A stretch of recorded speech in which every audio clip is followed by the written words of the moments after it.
এই অস্ত্রগুলো থানার থেকে হয়ে গেছিল, মানে যারা আক্রমণ করেছিল তারা ওখান থেকে লুট করেছিল, তারা কি স্বইচ্ছায় দিয়েছে নাকি অস্ত্রগুলো আপনারা উদ্ধার করেছে?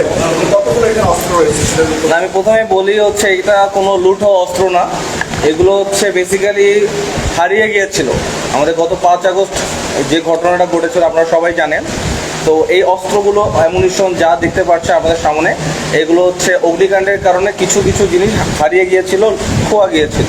তো বেসিক্যালি আমরা হচ্ছে এগুলো পুনরুদ্ধার করতে সম্ভব হয়েছে আমাদের সাধারণ ছাত্র জনতা, সাধারণ জনগণ, আমাদের এখানে যারা লোকাল মানুষজন ছিল তাদের তথ্যের মাধ্যমে, সন্ধানের মাধ্যমে, এবং আমরা এগুলো হচ্ছে প্রচার করেছিলাম, ভেরিয়াস লোকাল চ্যানেলসে প্রচার করেছিলাম, আমরা মাইকিং করেছিলাম। তো এইরকম তথ্য সন্ধানের অভিসন্ধান এবং জিনিসপত্র খোঁজার মাধ্যমে আমরা যে অভিযানটা চালিয়েছিলাম তার মাধ্যমে এতগুলো অস্ত্র এবং গোলাবারুদ পুনরুদ্ধার করা সম্ভব হয়েছে বলে আমি মনে করি। As far as I have collected, we have rescued total 35 weapons, but এখানে বলা উচিত যে এগুলো সব কিছুই ফাংশনাল না। আপনারা দেখতে পারবেন যে পার্শিয়ালি ড্যামেজড ওয়েপন্স আর অলসো দেয়ার, কিছু বার্ন্ড আছে, কিন্তু সিঙ্গেল গান ব্যারেল, ডাবল গান ব্যারেল আছে, কিছু ফাংশনাল রয়েছে এবং কিছু পার্শিয়ালি ড্যামেজ, আর কিছু আমরা দেখতে পাচ্ছি পিস্তল অ্যামুনিশন 7.50 মিলিমিটার কিছু অ্যামুনিশন রয়েছে। তো এগুলো হচ্ছে আমাদের যতগুলো অস্ত্র উদ্ধার এবং অ্যামুনিশন উদ্ধার করেছে এগুলোর মধ্যে এগুলো হচ্ছে ইনক্লুডেড। কতগুলো অস্ত্র হারিয়েছে এটা সংখ্যাটা আপনি বলতে পারেন? না, এই আমরা আলহামদুলিল্লাহ এখন পর্যন্ত যা হারিয়েছে আমরা পেয়েছি, এবং এরপরেও যদি আমরা কোনো কিছু পেয়ে থাকি সেগুলো হচ্ছে যে এরকম যেগুলো পুড়ে গিয়েছিল এটা পেতে পারি, বাট যা আমাদের হারিয়ে গিয়েছিল আমরা ইমিডিয়েটলি আর বলেন, যাই বলেন না কেন, আমরা এগুলো পুনরুদ্ধার করেছি। আর ইন ফিউচার যদি আমাদের এরকম আরও খোয়া হয়ে থাকে, আমাদের ছাত্র জনতা, সাধারণ জনগণ প্রতিদিন আমাদেরকে এগুলো তথ্য দিয়ে, সন্ধান দিয়ে আমাদেরকে সাহায্য সহযোগিতা করছে। ইনশাল্লাহ আমরা আর যদি থাকে, আমি মনে করি যে আর নেই, যদি থেকে থাকে এগুলো ইনশাল্লাহ আমাদের পুলিশ বাহিনী, আমাদের সেনাবাহিনীর মাধ্যমে খুব শীঘ্রই এগুলো পুনরুদ্ধার হয়ে যাবে।